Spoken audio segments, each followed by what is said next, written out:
ನಮ್ಮ ದೇಶದ ಇತಿಹಾಸದಲ್ಲೇ ಅತಿ ದೊಡ್ಡ ರಾಬರಿ ಯಾವತ್ತೂ ಕೂಡ ಬಹುಶಃ ನೀವು ಕೇಳಿರೋದಲ್ಲ, ಯಾವತ್ತೂ ಕೂಡ ನೋಡಿರ್ಲಿಕ್ಕೆ ಸಾಧ್ಯನೇ ಇಲ್ಲ.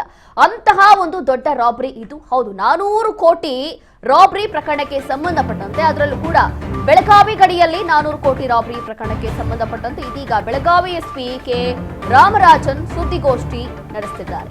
ಜನವರಿ 6ರಂದು ನಾಸಿಕ್ ಜಿಲ್ಲಾ ವರಿಷ್ಠಾಧಿಕಾರಿಗಳಿಂದ ಪತ್ರ. ಚೋರ್ಲಾ ಘಾಟ್ನಲ್ಲಿ ರಾಬರಿ ಆಗಿದೆ ಅಂತ ಹೇಳಿ ಪತ್ರವನ್ನ ಬರೆದಿರುವಂತದ್ದು. 400 ಕೋಟಿ ದರೋಡೆ ಆಗಿರಬಹುದು ಅಂತ ಹೇಳಿ ಪತ್ರ. ಅಕ್ಟೋಬರ್ 22ರಂದು ಸಂದೀಪ್ ಪಾಟೀಲ್ ಎಂಬಾತನ ಕಿಡ್ನಾಪ್ ಆಗಿರುತ್ತೆ. ಇದೀಗ ಕಿಡ್ನಾಪ್ ಆಗಿ ಅದಾದ ನಂತರ 1 ತಿಂಗಳು ಟಾರ್ಚರ್ ಕೊಟ್ಟಿದ್ದಾರೆ ಅಂತ ಹೇಳಿ ಸಂದೀಪ್ ಈಗ ಹೇಳಿಕೆ ಕೊಡ್ತಾ ಇರುವಂತದ್ದು. ಅಕ್ಟೋಬರ್ 16ರಂದು ಸುಮಾರು 400 ಕೋಟಿ ರೂಪಾಯಿ ರಾಬರಿ ಆಗಿತ್ತು. ಆ ಹಣ ಎಲ್ಲಿಗೆ ಹೋಗಿದೆ ಅಂತ ಹೇಳಿ ಪ್ರಶ್ನೆ ಮಾಡ್ತಾರೆ. ಚೋರ್ಲಾ ಘಾಟ್ನಲ್ಲಿ ರಾಬರಿ ಆಧಾರ ಬಗ್ಗೆ ಪತ್ರದಲ್ಲಿ ಉಲ್ಲೇಖ ಆಗಿದೆ. ಖಾನಾಪುರದ ಸಬ್ ಇನ್ಸ್ಪೆಕ್ಟರ್ ಸೇರಿ ತಂಡವನ್ನ ಕಳಿಸಿದ್ದೀವಿ ಅಂತ ಹೇಳಿ ಮಾಹಿತಿಯನ್ನ ಕೊಟ್ಟಿದ್ದಾರೆ. ಬೆಳಗಾವಿ ಜಿಲ್ಲೆ ಎಸ್ಪಿ ಆಫೀಸ್ಗೆ 6ನೇ ತಾರೀಕು ನಾಸಿಕ್ ಜಿಲ್ಲಾ ವರಿಷ್ಠಾಧಿಕಾರಿಯವರ ಒಂದು ಅಲ್ಲಿಂದ ಲೆಟರ್ ಬರೆದಿರೋದು ಒಂದು ನಮಗೆ ಮಾಹಿತಿ ಒಂದು 16ನೇ ತಾರೀಕಿಗೆ ನನ್ನ ಗಮನಕ್ಕೆ ಒಂದು ಬಂತು. ಅದರಲ್ಲಿ ಖಾನಾಪುರ ಸ್ಟೇಷನ್ ಕಡೆ ಚೋರ್ಲೆಘಾಟ್ ವ್ಯಾಪ್ತಿಯಲ್ಲಿ ಒಂದು ರಾಬರಿ ಆಗಿದೆ, ಅದರಲ್ಲಿ ಒಂದು 400 ಕೋಟಿ ರೂಪಾಯಿ ಆಗಿರಬಹುದು ಅಂದ್ರೆ ಒಂದು ಮಾಹಿತಿ ಬಂತು. ಇದು ಹಿನ್ನೆಲೆ ಏನಂದ್ರೆ ಇದರಲ್ಲಿ ಲೆಟರಲ್ಲಿ ಬಂದಿರುವುದು ಒಂದು ಕಿವಿ ಮಾತಲ್ಲಿ ಬಂದಿರುವ ಒಂದು ಮಾಹಿತಿಯಲ್ಲಿ ಸಂದೀಪ್ ದತ್ತ ಪಾಟೀಲ್ ಎಂಬುವರನ್ನು ಅಕ್ಟೋಬರ್ 22ನೇ ತಾರೀಕು 2025 ಸುಮಾರು 3 ತಿಂಗಳ ಹಿಂದೆ ಒಬ್ಬನನ್ನು ಕಿಡ್ನಾಪ್ ಮಾಡಿರ್ತಾರೆ. ಕಿಡ್ನಾಪ್ ಮಾಡಿರೋರು ಯಾರು ಮಾಡ್ತಾರೆ ಅಂದ್ರೆ ವಿಶಾಲ್ ನಾಯ್ಡು ಎಂಬವನು ಕಿಡ್ನಾಪ್ ಮಾಡ್ತಾನೆ. ಇವನು ವಿರಾಟ್ ಗಾಂಧಿ ಎಂಬರ ಸೂಚನೆ ಮೇರೆಗೆ ವಿಶಾಲ್ ನಾಯ್ಡು ಗೋಟಿ ಏರಿಯಾಕ್ಕೆ ನೀವು ಬನ್ನಿ ಅಂದ್ರೆ ಸಂದೀಪ್ ದತ್ತ ಪಾಟೀಲ್ ಅನ್ನು ಕರೀತಾನೆ. ಈ ಸಂದೀಪ್ ದತ್ತ ಪಾಟೀಲ್ ಗೋಟಿ ಏರಿಯಾಕ್ಕೆ ಹೋಗುವ ಸಂದರ್ಭದಲ್ಲಿ ಅಲ್ಲಿ ವಿಶಾಲ್ ನಾಯ್ಡು ಮತ್ತು ಅವನ ಜೊತೆಗೆ ಇದ್ದ ಕೆಲವೊಬ್ಬರು ಇವನನ್ನು ಒಂದು ಫಾರ್ಚುನರ್ ಗಾಡಿಯಲ್ಲಿ ಕಿಡ್ನಾಪ್ ಮಾಡಿಬಿಟ್ಟು ಅಲ್ಲಿನ ಒಂದು ಹೊಡೆಯುತ್ತಾರೆ. ಹೊಡೆದುಬಿಟ್ಟು ನಮ್ಮಲ್ಲಿ ಸುಮಾರು ಒಂದು ಅಕ್ಟೋಬರ್ 16ನೇ ತಾರೀಕು 2025 ಒಂದು 400 ಕೋಟಿ ರಾಬರಿ ಆಗಿದೆ.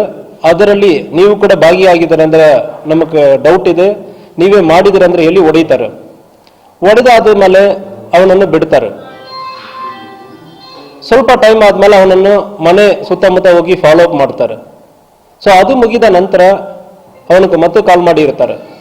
ಮತ್ತೆ ಕಾಲ್ ಮಾಡಿ ನಮಗೆ ಅದು ಸಿಕ್ಕಿರುತ್ತದೆ ಅಂದ್ರೆ ಹೇಳಿ ಮಾಹಿತಿ ಹೇಳಿರ್ತಾರೆ. ಇದರಲ್ಲಿ ಇವನ್ ಕಡೆ ನಮಗೆ ಲೆಟರ್ ಬರೆದಿರೋದಲ್ಲಿ ಈ ಲೆಟರ್ ಏನಿದೆ ಅಂದ್ರೆ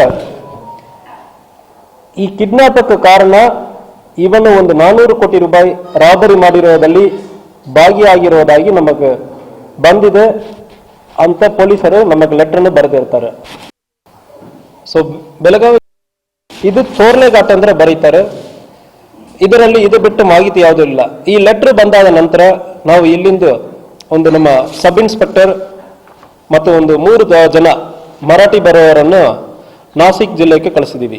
21ನೇ ತಾರೀಕು ಅಲ್ಲಿ ಹೋಗಿ ರೀಚ್ ಆಗಿರೋರು ಅಲ್ಲಿ ನಾಸಿಕ್ ಜಿಲ್ಲೆಯಲ್ಲಿ ಇರುವ ಪೊಲೀಸ್ ವರಿಷ್ಠಾಧಿಕಾರಿ ಮತ್ತು SIT ಟೀಮ್ ಅನ್ನು ಕೂಡ ಒಂದು ಇತ್ತೀಚೆಗೆ ಫಾರ್ಮ್ ಮಾಡಿರೋದು ಕಂಡು ಬಂದಿರುತ್ತದೆ. ಅವ್ರ ಕಡೆ ಮಾತಾಡೋ ಸಂದರ್ಭದಲ್ಲಿ ಅಕ್ಯೂಸ್ಡ್ ಯಾರ್ಯಾರು ಕಿಡ್ನಾಪ್ ಮಾಡಿದಾರೋ ಅವರ ಕಡೆ ನಮಗೆ ಮಾತಾಡೋದಕ್ಕೆ ಅವಕಾಶ ಸಿಕ್ಕಿಲ್ಲ. ಆಲ್ರೆಡಿ SIT ಟೀಮ್ ವಿಚಾರಣೆ ನಡೀತಾ ಇದೆ. ಆ ಇಂಟ್ರಾಗೇಷನ್ ಅಫೆಕ್ಟ್ ಆಗುತ್ತೆ ಅಂದ್ರೆ ಹೇಳಿಬಿಟ್ಟು ನಮಗೆ ಅವ್ರ ಜೊತೆ ಯಾರು ಕಿಡ್ನಾಪ್ ಮಾಡಿದಾರೋ ಅವ್ರ ಜೊತೆ ಮಾತಾಡೋಕ್ಕೆ ಅವಕಾಶ ಇಲ್ಲ ಅಂತ ಹೇಳಿದ್ದಾರೆ. ನಾವು ಮಾತಾಡಿರೋದು ಸಂದೀಪ್ ದತ್ತ ಪಾಟೀಲ್ ಜೊತೆ ನಮ್ಮ ಪೊಲೀಸ್ ಅವರು ಹೋಗಿ ವಿಚಾರಣೆ ಮಾಡಿದ್ದಾರೆ ಮತ್ತು ಮಾತಾಡಿದ್ದಾರೆ.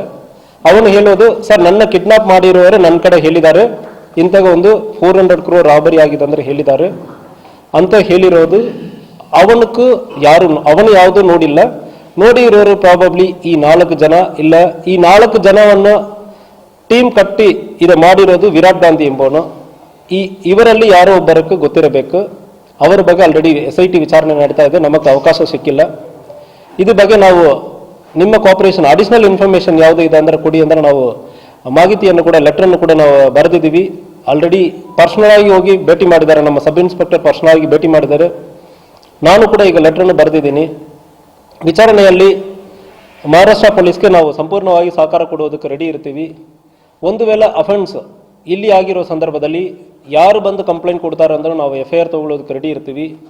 ಈ ಕೇಸಲ್ಲಿ ಇದರಲ್ಲಿ ಬಂದಿರೋ ಲೆಟ್ರಲ್ಲಿ ಹಿಯರ್ಸೆ ಅಂದರೆ ಹೇಳ್ತೀವಿ, ಒಂದು ಕ್ರಿಮಿನಲ್ ಆ್ಯಕ್ಟ್ ಪ್ರಕಾರ ಹಿಯರ್ಸೆ ಕೋರ್ಟಲ್ಲಿ ಅಡ್ಮಿಸಬಲ್ ಆಗಲ್ಲ, ಫ್ಯೂ ಎಕ್ಸೆಪ್ಷನ್ಸ್ ಇರ್ತದೆ. ಅದೇ ಬಿಟ್ಟು ಯಾರೇ ಒಬ್ಬರು ಒಂದು ಘಟನೆಯನ್ನು ನೋಡಿರೋರು ಮಾತ್ರ ಕಂಪ್ಲೇಂಟ್ ಕೊಡೋದಕ್ಕೆ ಅವಕಾಶ ಇರ್ತದೆ. ಇದು ಸಂಪೂರ್ಣವಾಗಿ ನಮಗೆ ಮಾಹಿತಿ ಕೊಟ್ಟಿರೋದು ಹಿಯರ್ಸೆ ಇರ್ತದೆ. ಯಾವುದೇ ಒಂದು ಸಣ್ಣ ದಾಖಲಾತಿ ನಮಗೆ ನೋಡಿರೋರು ಇಲ್ಲ ಅದರಲ್ಲಿ ವಿಕ್ಟಿಮ್ ಆಗಿರೋರು ಯಾರು ಬಂದು ಮಾಹಿತಿ ಕೊಡುವ ಸಂದರ್ಭದಲ್ಲಿ ಕೂಡ ಈ ಕೇಸನ್ನು ನಾವು ಮುಂದುವರಿಯೋದಕ್ಕೆ ರೆಡಿ ಇರ್ತೀವಿ. ಒಂದು ವೇಳೆ ಮಹಾರಾಷ್ಟ್ರ ಪೊಲೀಸ್ ಘಟನೆ ಅಲ್ಲಿಯೇ ಮಾಡಿರೋ ಸಂದರ್ಭದಲ್ಲಿ ನಮ್ಮಲ್ಲಿಂದ ಯಾವುದು ಸಹಕಾರ ಬೇಕಾದ್ರೆ ಮಹಾರಾಷ್ಟ್ರ ಪೊಲೀಸ್ಗೂ ನಾವು ಸಹಕಾರ ಕೊಡುವುದಕ್ಕೂ ಕೂಡ ರೆಡಿ ಇದ್ದೀವಿ.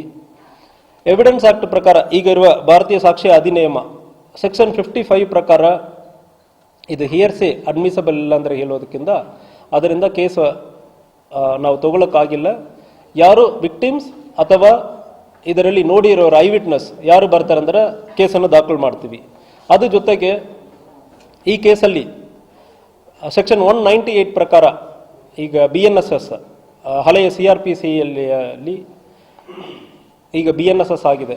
ಅದರಲ್ಲಿ ಒಂದು ಅಫೆನ್ಸಲ್ಲಿ ಕಂಟಿನ್ಯೂಯಿಂಗ್ ಅಫೆನ್ಸ್ ಅಂದರೆ ಹೇಳ್ತೀವಿ, ಒಂದು ಕಡೆಯಿಂದ ಇನ್ನೊಂದು ಕಡೆ ಒಂದು 2-3 ಪೊಲೀಸ್ ಸ್ಟೇಷನ್ ವ್ಯಾಪ್ತಿಯಲ್ಲಿ ಒಂದು ಅಫೆನ್ಸ್ ಕಂಟಿನ್ಯೂ ಆಗೋ ಸಂದರ್ಭದಲ್ಲಿ ಎಲ್ಲಿ ಬೇಕಾದರೆ ಈ ಕೇಸನ್ನು ಇನ್ವೆಸ್ಟಿಗೇಟ್ ಮಾಡೋದಕ್ಕೂ ಕೋರ್ಟ್ಗೆ ಈಗ ಒಂದು 3 ಸ್ಟೇಷನ್ ವ್ಯಾಪ್ತಿಯಲ್ಲಿ ಇದು ನಡೆಯುತ್ತಾ ಸಂದರ್ಭದಲ್ಲಿ ಯಾವ ಸ್ಟೇಷನಲ್ಲಿ ಕೂಡ ವಿಚಾರಣೆ ನಡೆಯಬಹುದು. ಅದೇ ರೀತಿಯಲ್ಲಿ ಜ್ಯುರಿಸ್ಡಿಕ್ಷನ್ ಕೋರ್ಟ್ ಈ 3ರಲ್ಲಿ ಯಾವುದು ಬೇಕಾದರೆ ಜ್ಯುರಿಸ್ಡಿಕ್ಷನಲ್ ಕೋರ್ಟ್ ಕೂಡ ಅದನ್ನು ಟ್ರಯಲ್ ನಡೆಸೋದಕ್ಕೆ ಅವಕಾಶ ಇರ್ತದೆ.